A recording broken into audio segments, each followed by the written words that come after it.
And what is she doing with Congressman Waxman? She's just really working very hard to try to push through health care reform. She's a terrific woman. Your play, Let Me Down Easy, was incredibly moving. We don't have a clip of this, but the story of Katrina and the doctor that you spoke to in New Orleans and that you played. Tell us about Katrina and her. Well, I've learned so much from this young woman, Kirsta Kurtzberg, Dr. Kirsta Kurtzberg. I went down to New Orleans, as I'm sure you did, after Katrina, and met lots of different kinds of people. And she was a doctor at Charity Hospital, which is regrettably now closed. There's an argument whether Bellevue was the first public hospital or hospital for poor people in America or Charity. Of course, in New Orleans, they would say it was Charity.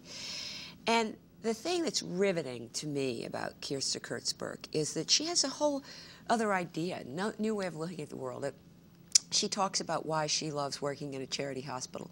And at one point she says, you know, I always thought that I had a tremendous opportunity to see what it would be like, in some sense, without living it, to be poor and to open up your mind and your heart to these fantastic people coming into the hospital. Just that right there, when you think about it, is a different way of thinking about things. And she's talking about, you know, the kinds of doctors who go to public hospitals to train, and then, you know, they're out the door, they're off to making money. And she talks about what the conversion experience it was for her as a young, privileged doctor. She went to Barnard and so forth from the Midwest, to realize that for her patients, it was no big deal that they were left there, that they were abandoned, that they had told her in advance, they're not going to come and get us. And the private hospitals had helicopters, got the people out right away. And she was absolutely shocked that 5 days into this, her patients were still sitting there. And her passion, I think, really speaks to the audience, and which I'm kind of pleased about. I mean, you never know who's sitting out there. And the fact that people are responding so much to her idea of what care should be, that, you know, she really believes you ought to be able to give the best health care to everybody, regardless of whether they're rich or they're poor.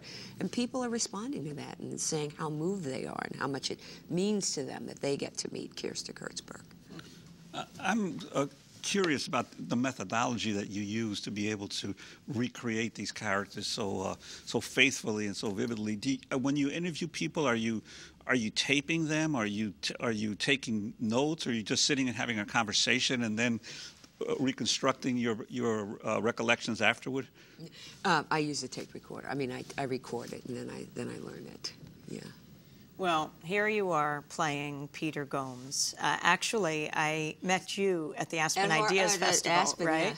Yeah. And you came to the first broadcast going global at Aspen Public Media Center at the public access TV station there, which was fantastic. But another person who was there last summer, was Peter Gomes. And you play Peter Gomes in Let Me Down Easy, the Reverend at the Memorial Church at Harvard University. So it means taking the measure of the days you have, taking death seriously, because it is ultimate. And we have had something precious. And we recall it regularly and faithfully when we visit the graves of the ones we love.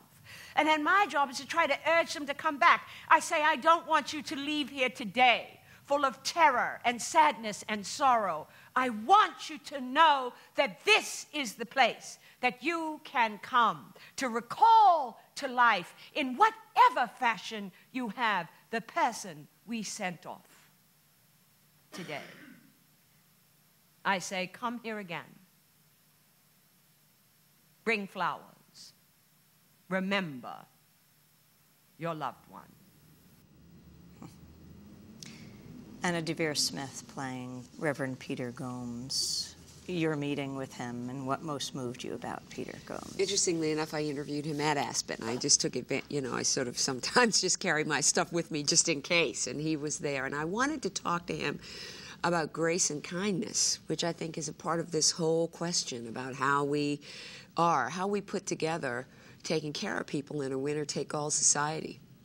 And I think that that has to do with grace and kindness. And in the course of talking to him about those ideas, I just wanted to know, as a man who's buried many people, right? Christened many, buried many, married many, what are the things that he says? What are the things we think about?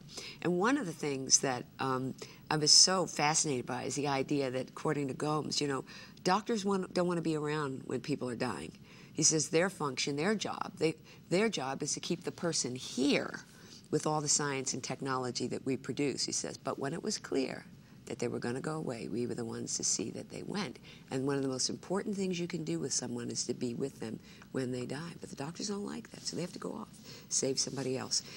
And I think that's relevant to how we think about a caring society.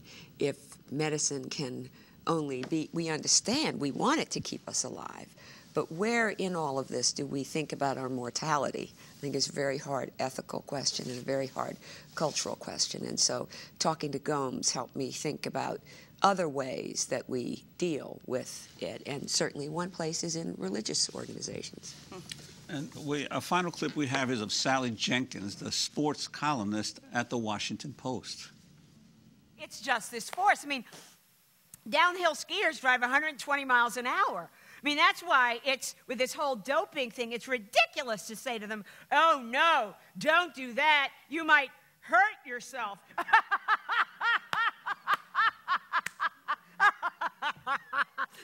Tell a downhill skier, tell an Austrian gold medalist downhill Olympic skier, oh, no, you don't want to take a little EPO. You might hurt yourself.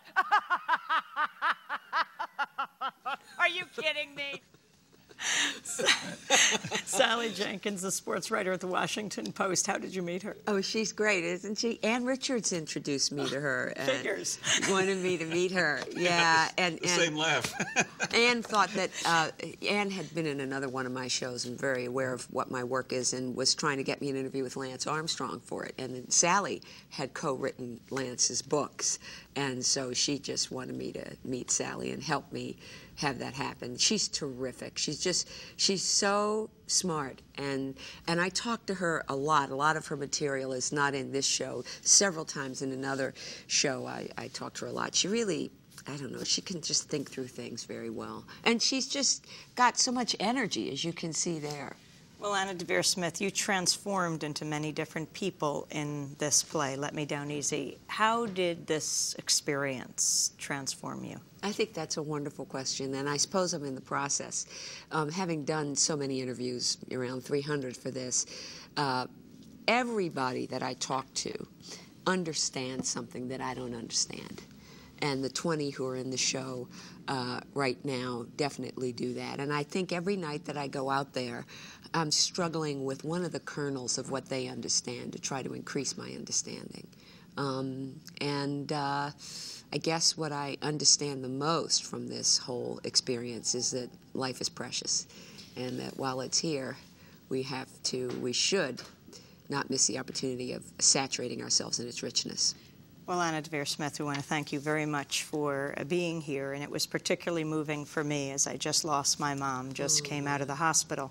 And one of the people who made the biggest difference in my and my brother's lives, living with my mom at the hospital for the last month here in New York, was a leader in the palliative care movement, Dr. Diane Meyer. And so this play definitely, I think, spoke to that whole issue that she always raised, the two issues patients need the most. One, time with their doctor, which they so rarely get, and pain management, how to deal with pain, and that takes listening to a patient, caring about a patient, and spending time with that patient. I think you conveyed that in this play. I want to thank you. DemocracyNow.org is the website to go to. I'm Amy Goodman with Juan Gonzalez. Have a good weekend. This